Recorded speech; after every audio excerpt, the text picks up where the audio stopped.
Guys, ahead of the 2023 election, a lot of people are just postulating some theories and then making some assumptions about that. Peter Obi, Bola Ahmed Tinubu, and Atiku, these are the greatest giants that the people are looking at.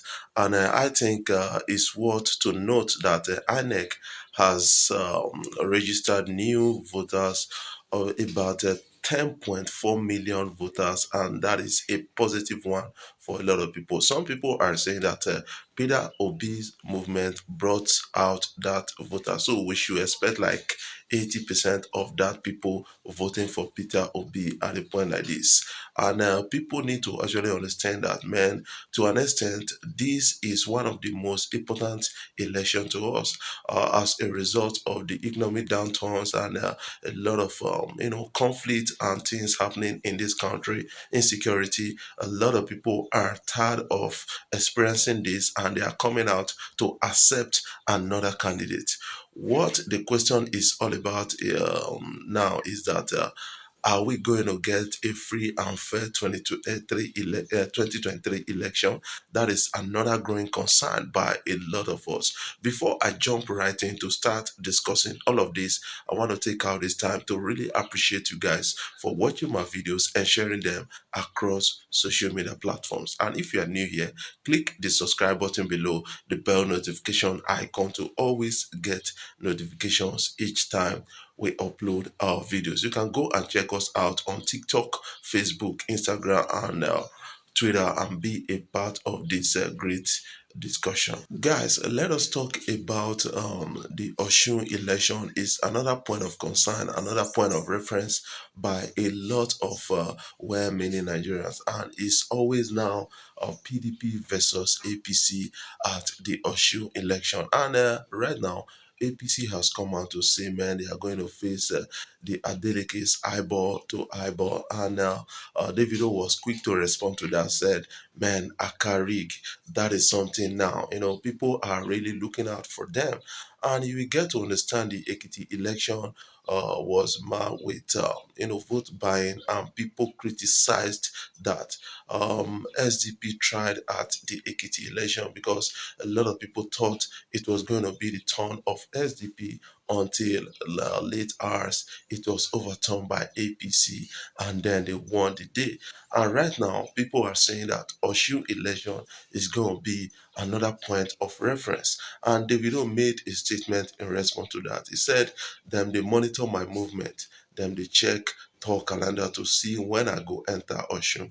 Then writes Mumu fire my head. No worry, Osun, I dey come. I know they put date, then go just see me like winch. Imole, Osun is ready for Adeleke.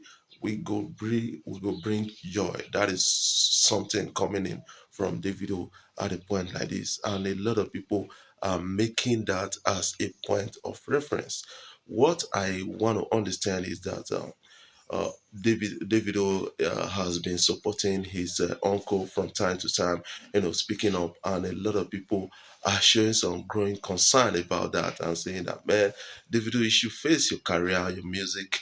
Don't talk about politics. Whether you like it or not, whether you're a music artist or the rest, the likes of Fast, these guys are really coming out saying, let us try and do the right thing at the end of the day. And I think that is no exemption for Davido. Davido's family, they are PDP faithfuls, and Davido is in support of PDP. But people are really looking at Davido. Who are you supporting at the presidential election 2023? And people will understand that Davido surely, because of his family, is going to support Atiku Abubakar. But he has not spoken much about that, but encouraging the young people to go out there and get their PVC because their decision is what Nigeria is going to experience at a point like this. And people need to also understand that We keep on saying that, man, Peter Obi is not good, this is not bad, but people are really tired. Yes, we have Atiku Abubakar, who was once the vice president of this country, and people believe that, man, he's fantastically corrupt. And we have Bola Ahmed Tinubu, who's been in the ruling government, and they've not improved anything about the economy. And people are really saying that age-wise, health-wise, these guys should be actually disqualified. That is a person of Bola Ahmed Tinubu until the result scandal and the certificate scandal came out, and people are trying to like defend him at that. He's told us that, man, yes, I don't have primary school and secondary school certificate. It was stolen by unknown army, and this is like a joke to many people. Are saying that, man, it affords him opportunity to still hide his age once more. And what is your own take about the general election? What is your own take about the Osun election and Nigerian polity at large? And that is something I want to ask.